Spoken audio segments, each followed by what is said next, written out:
ಮಹಾಶಿವನ ಆತ್ಮಲಿಂಗವಿರುವ ಪಂಚಕ್ಷೇತ್ರಗಳಲ್ಲೊಂದಾದ ಕುಮಟಾ ತಾಲೂಕಿನ ಧಾರೇಶ್ವರದಲ್ಲಿ ಮತ್ತು ತಾಲೂಕಿನ ವಿವಿಧ ದೇವಾಲಯಗಳಲ್ಲಿ ಮಹಾಶಿವರಾತ್ರಿಯನ್ನ ಶ್ರದ್ಧಾಭಕ್ತಿಯಿಂದ ಆಚರಿಸಲಾಯಿತು.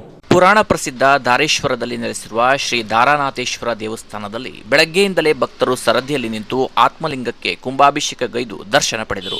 ಶಿವನಿಗೆ ಬಿಲ್ವಪತ್ರೆ ಅರ್ಪಿಸುವ ಮೂಲಕ ಇಷ್ಟಾರ್ಥ ಸಿದ್ಧಿಸುವಂತೆ ಪ್ರಾರ್ಥಿಸಿದರು. ಸ್ವತಃ ಭಕ್ತರೇ ಶಿವನಿಗೆ ಕುಂಭಾಭಿಷೇಕ ಮಾಡುವ ಪುಣ್ಯಾವಕಾಶ ಕಲ್ಪಿಸಲಾಗಿತ್ತು. ಗರ್ಭಗುಡಿಯ ಹೊರಭಾಗದಲ್ಲಿ ಅರ್ಚಕರ ಮುಖೇನ ಸಂಕಲ್ಪಗೈದು ಪಂಚಾಮೃತ ಅಭಿಷೇಕ ಮತ್ತು ವಿಶೇಷ ಪೂಜೆ ಸಲ್ಲಿಸುವ ವ್ಯವಸ್ಥೆಯನ್ನು ಕೂಡ ಅಚ್ಚುಕಟ್ಟಾಗಿ ಮಾಡಲಾಗಿತ್ತು. ಸಹಸ್ರಾರು ಭಕ್ತರು ಬೆಳಗ್ಗೆಯಿಂದ ಸಂಜೆವರೆಗೂ ದಾರಾನಾಥೇಶ್ವರನ ದರ್ಶನ ಪಡೆದು ಪುನೀತರಾದರು. ಭಕ್ತರ ಸರದಿ ದೇವಸ್ಥಾನದ ಮಹಾದ್ವಾರದ ಹೊರಭಾಗದವರೆಗೂ ತಲುಪಿತ್ತು. ಈ ವರ್ಷವಂತೂ ಭಕ್ತರು ಸಾಗರೋಪಾದಿಯಲ್ಲಿ ಆಗಮಿಸಿದ್ದರು. ದೇವರ ದರ್ಶನ ಪಡೆದು ಬರುವ ಭಕ್ತರಿಗೆ ಗುಡಬಳ್ಳಿ ಮತ್ತು ಧಾರೇಶ್ವರ ಭಕ್ತ ವೃಂದವು ಗಣಪತಿ ಶೆಟ್ ಅವರ ನೇತೃತ್ವದಲ್ಲಿ ಕಳೆದ 13 ವರ್ಷಗಳಿಂದ ಪಾನಕ ಸೇವೆಗೈದರು. ದೇವಸ್ಥಾನಕ್ಕೆ ಬರುವ ಭಕ್ತರಿಗೆ ಯಾವುದೇ ತೊಂದರೆಯಾಗದಂತೆ ಸಕಲ ವ್ಯವಸ್ಥೆಯನ್ನ ಅಚ್ಚುಕಟ್ಟಾಗಿ ಕಲ್ಪಿಸಿದ ದೇವಸ್ಥಾನದ ಆಡಳಿತ ಮಂಡಳಿ ಕಾರ್ಯ ಭಕ್ತರ ಪ್ರಶಂಸೆಗೂ ಪಾತ್ರವಾಯಿತು. ಈ ಸಂದರ್ಭದಲ್ಲಿ ದೇವಸ್ಥಾನದ ಆಡಳಿತ ಮಂಡಳಿಯ ಅಧ್ಯಕ್ಷರು, ಪದಾಧಿಕಾರಿಗಳು, ಮೊಕ್ತೇಸರರು ಉಪಸ್ಥಿತರಿದ್ದರು.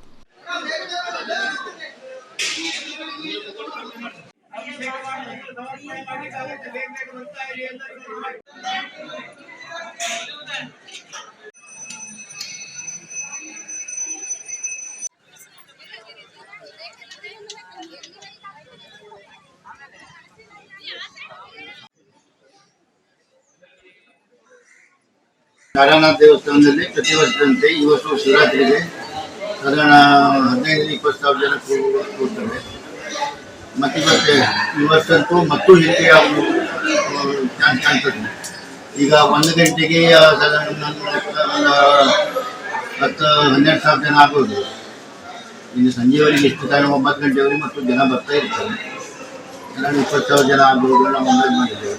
ಇನ್ನು ಕುಮಟಾ ಪಟ್ಟಣದಲ್ಲಿ ನೆಲೆಸಿರುವ ಶ್ರೀ ಕುಂಬೇಶ್ವರ ದೇವಸ್ಥಾನದಲ್ಲಿ ಮಹಾಶಿವರಾತ್ರಿ ನಿಮಿತ್ತ ವಿವಿಧ ಪೂಜಾ ಸೇವೆಗಳು ವಿಜೃಂಭಣೆಯಿಂದ ಸಂಪನ್ನಗೊಂಡವು. ಭಕ್ತರು ಬೆಳಗ್ಗೆಯಿಂದಲೇ ಸರದಿಯಲ್ಲಿ ಸಾಗಿ ವಿವಿಧ ಪೂಜಾ ಸೇವೆಗೈದರು. ಕುಂಭಾಭಿಷೇಕ, ಬಿಲ್ವಾರ್ಚನೆ, ಕ್ಷೀರಾಭಿಷೇಕ ಸೇರಿದಂತೆ ವಿವಿಧ ದ್ರವ್ಯಗಳ ಅಭಿಷೇಕ ಸೇರಿದಂತೆ ಹಣ್ಣುಕಾಯಿ ಸೇವೆಯನ್ನ ಅರ್ಚಕರ ಮುಖೇನ ಅರ್ಪಿಸುವ ಮೂಲಕ ಇಷ್ಟಾರ್ಥ ಸಿದ್ಧಿಸುವಂತೆ ಪ್ರಾರ್ಥಿಸಿದರು. ಅನೇಕ ಭಕ್ತರು ಶಿವನಾಮ ಜಪಿಸುತ್ತಾ ವಿವಿಧ ಪೂಜಾ ಕೈಂಕರ್ಯಗಳನ್ನ ನೆರವೇರಿಸಿದರು. ಬಳಿಕ ತೀರ್ಥ ಪ್ರಸಾದ ಸ್ವೀಕರಿಸಿ ಧನ್ಯತೆ ಮೆರೆದರು. ಹಾಗೆ ಕುಮಟಾ ತಾಲೂಕಿನ ವಿವಿಧ ಶಿವ ದೇವಾಲಯಗಳಲ್ಲೂ ಮಹಾಶಿವರಾತ್ರಿಯನ್ನ ಶ್ರದ್ಧಾಭಕ್ತಿಯಿಂದ ಆಚರಿಸಲಾಯಿತು. ಭಕ್ತರು ಮಹಾಶಿವನಿಗೆ ವಿವಿಧ ಪೂಜಾ ಸೇವೆಗೈದು ಕೃತಾರ್ಥರಾದರು. Canara plus news, Kumta.